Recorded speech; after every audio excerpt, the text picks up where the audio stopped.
My first 3 days in Japan have been interesting to say the least. I start my fourth one being jolted awake from a nightmare, which, since I have them often, I learned is akumu in Japanese. I have nightmares for two reasons. One is when I'm learning something new that requires a lot of brain energy, and the other is when I'm under stress.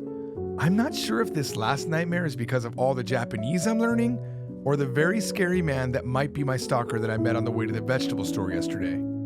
I've decided rain and wind won't stop me from eating breakfast at Misty Donuts, or as the Japanese call it, misudo. It turns out Japanese people love to shorten things. The only problem with my plan is I probably won't be able to avoid the old man on the cardboard box, because Misty Donuts is literally 3 meters from where I saw him. I slapped some water on my head to fix my bed hair, and then wait a second, let me try to remember how to say brushed my teeth. Ha is teeth, and mikaku is to brush. I just went through the verb conjugation lesson in Japanese from Zero Book 1, so I think based on that, ha o migakimashita. I brushed my teeth. The rain, which is ame in Japanese, let up just a little bit, but it was still drizzling. I do remember that drizzle is kosame, which is cute because it means small rain if you break down the kanji of the word. A heavy rain in Japanese is called oame, which is literally big plus rain when written in kanji. Interesting, right?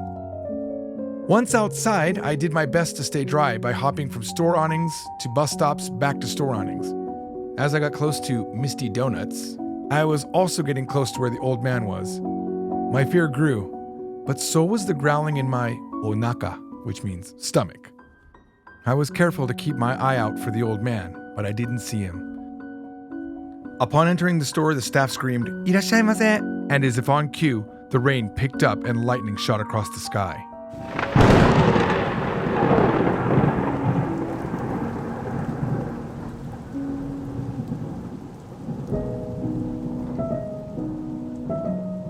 There were two people ahead of me, which would give me an opportunity to watch and learn from them ordering donuts in Japanese. The donuts were behind glass, and you pointed to each donut and told the staff how many you wanted. It would be easier if I could just grab them myself, but that didn't seem to be an option.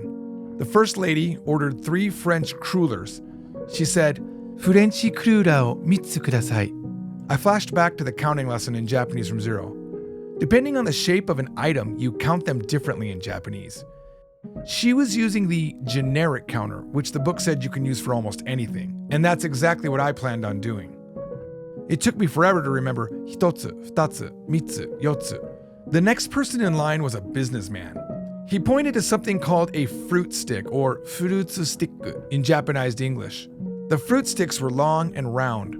I anticipated he would use the long cylindrical item counter, which would be something like 1本、2本、3本、4本. It turns out I predicted correctly. He said, "Furutsu stick o 1本ください." Next, he pointed to the small round donuts, which seemed to be called donatsu pop, and said, "Donatsu pop o 5個ください." This guy was good, I thought.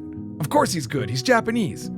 I know it's probably weird to say I have a favorite way to count things in Japanese, but the non-ko counter is so good because it's generic as well as easy. You can just say 1個、2個、3個、4個. And there aren't any weird variations like the other ones. I decided I would get 1 donut for each of the 4 counters I had learned. I did have one problem though.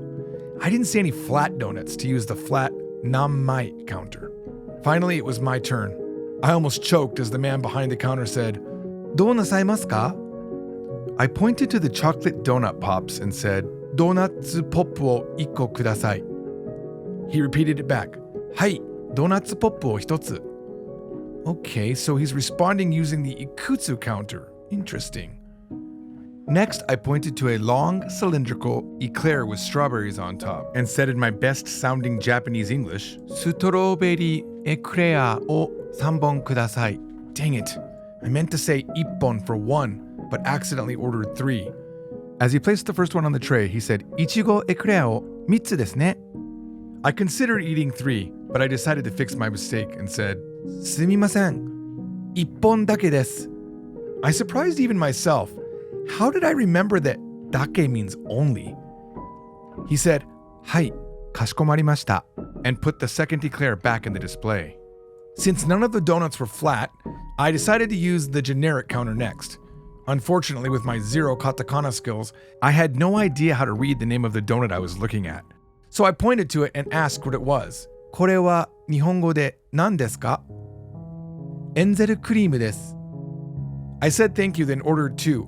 エンゼルクリームを2つください. He repeated my order back, and I was done with my orders, so I said 終わり, which means end. But I don't think that's how you're supposed to say that's all, because he followed up with 以上でよろしいですか? I have zero idea what it meant, so I just nodded yes and said はい. As he pushed the tray toward the register, I reflected on how different it is to study Japanese versus all of the moving parts when you're actually speaking it. My brain is near panic mode for something as simple as ordering donuts after all. The lady at the register rung up my order and said a price, but I wasn't paying attention. I cheated by looking at the amount listed on the register, which was probably 1,256 yen, but I'll have to check later on. She handed me my otsuri and said, ナプキンいりますか? I froze. I know that is a verb because of the mus ending, and it's a question because of ka, but I have no idea what irimasu ka means. I did understand napkin though. She's asking if I need napkins maybe. I can't tell you how excited I felt knowing that I could use the flat item counter. I said, はい、3枚ください. It was then that I realized I had forgotten a drink. すみません、コーヒーもください. To which she responded, ホットでよろしいですか? There's that yoroshi word again. And I don't think I learned the word hotto. She said, is hotto okay? How dumb that I didn't recognize hotto meant hot. I was curious as to why she didn't say atsui, though. I responded, はい、ホットください. I paid another 200 yen for my coffee and found a table near the window. Before eating any of my donuts, I opened up my notebook and wrote down the words I had heard before I forgot them. The first word I put in my notebook was yoroshi. I think this is a version of to want. So maybe hotto de yoroshii desu ka means do you want hot? But I'm not sure since I learned that hoshii means to want. My next word is kashikomarimashita, which is obviously a verb because of the mashita. This one probably means understood, but I thought wakarimashita meant that, so I'll have to check it out. My next word was hotto. This one means hot for sure. I'm an idiot for not realizing that. And finally, irimasu. I think this means need, and I need to look it up for sure. As I wrote the last word in my notebook, I happened to glance out the window. It was then that I saw the man I was trying to avoid. But now, instead of fear, I felt something worse.